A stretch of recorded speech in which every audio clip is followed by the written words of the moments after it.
ఒక అడవిలో రెండు ఒక కోతి ఒక ఎలుగుబంటి ఇవి రెండు చిన్నతనం నుంచే చాలా మంచి ఫ్రెండ్స్.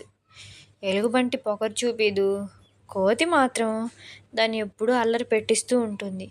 దానిని నువ్వు లావుగా ఉన్నావు, నువ్వు చాలా తింటావు, ఎందుకురా అంత తింటావు అని చెప్పేసి చిన్నతనం నుంచి ఎలుగుబంటిని అల్లరి పట్టిస్తుంది కోతి.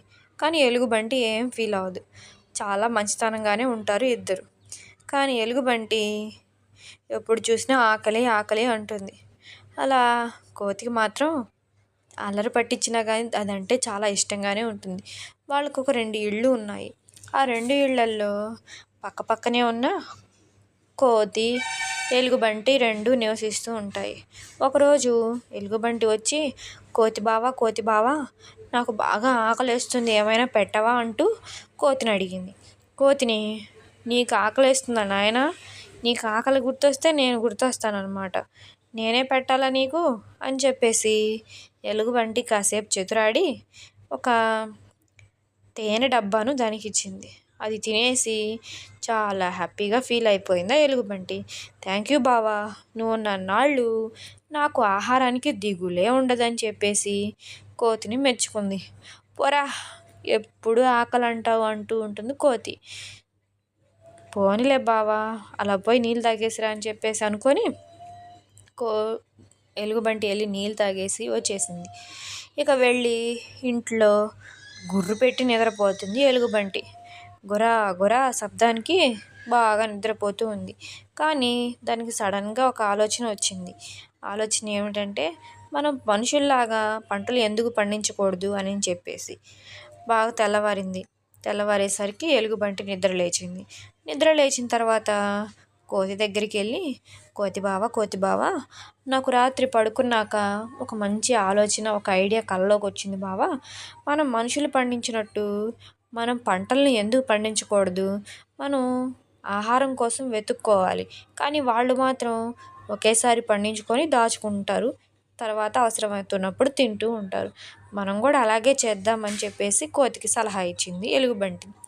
కోతి కూడా సరేలే, ఎన్నాళ్ళకి నీ సైజుకి తగ్గట్టు ఒక మంచి ఆలోచన చేసావని చెప్పేసి నవ్వి కోతి అలా బయటికి వెళ్ళి, పొద్దునే నాకు ఎక్సర్సైజులు చేయకపోతే నా చేతులు కాళ్ళు జలజలగా దొరదొరగా ఉంటాయి, నేను ఎక్సర్సైజ్ చేసి వస్తానని చెప్పేసి కోతి అలా ఆరు బయటికి వెళ్ళి కొమ్మలు పట్టుకొని తిరుగుతూ ఉంది.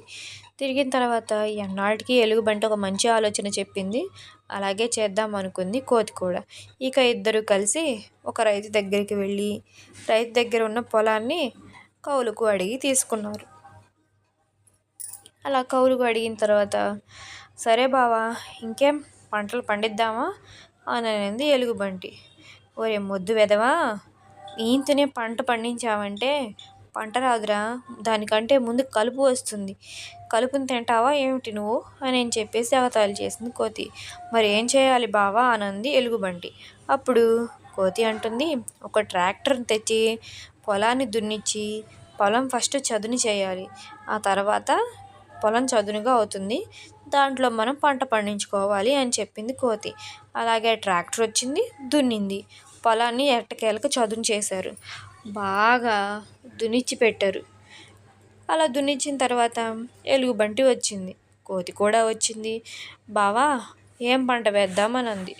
సరే, ఏ పంట వేసినా పైన నువ్వు తీసుకోవాలి, కింద పంట నేను తీసుకుంటాను అంది ఎలుగుబంటి. సరేలే అలాగే తీసుకో అని చెప్పేసి కోతి కూడా సరే అంది. కోతి తెలివిగా ఒక మొక్కజొన్న పంటను వేసింది. మొక్కజొన్న పంట పైన పండుతుంది, దాని వేర్లు కింద ఉంటాయి కదా. కానీ ఎలుగుబంటి ఫాస్ట్గా వెళ్ళేసి మొక్కజొన్నలను కోస్తూ ఉంది. త్వరగా బాగా వచ్చేలోపు నేనే తినేయాలి అనుకుంటూ ఉంది. అలా కోస్తూ ఉండగానే కోతి వచ్చింది. అయ్యా ఎలుగుబంటి రాజా, నువ్వేం చెప్పావు, పైన ఉన్న పంట నాకు, కింద ఉన్న పంట నీకు అన్నావు, కాబట్టి మొక్కజొన్న పైన పండింది కాబట్టి నేనే తీసుకుంటాను, కింద వేర్లు ఉంటాయి అవి నువ్వు తీసుకొని పండుగ చేసుకోనుంది. పాపం కోతి చాలా నవ్వుతూ ఉంది. ఎలుగుబంటి పాపం మోసపోయాను అనుకుంటుంది. ఈసారి మరలా పొలాన్ని చదును చేశారు. చదును చేసిన తర్వాత ఎలుగుబంటి అంది, ఈసారి అలా కాదు బావా, పైనున్న పంటని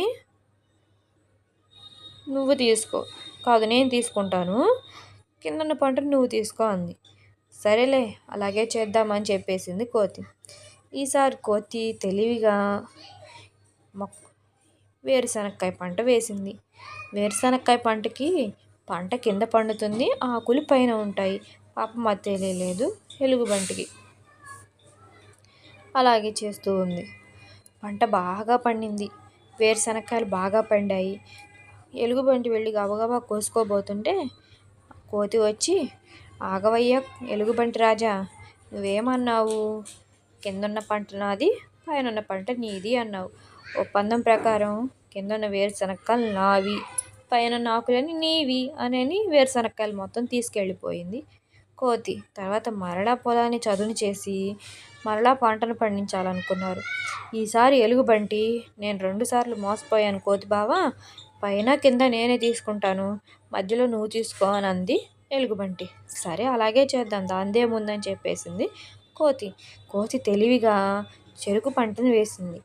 పైన ఉన్న ఆకులు, కింద ఉన్న వేర్లు ఎలుగుబంటివి, మధ్యలో ఉన్న చెరుకు గడలేమో కోతివి. అయ్యో, నేను మరలా మోసపోయాను అనుకుంటుంది ఎలుగుబంటి.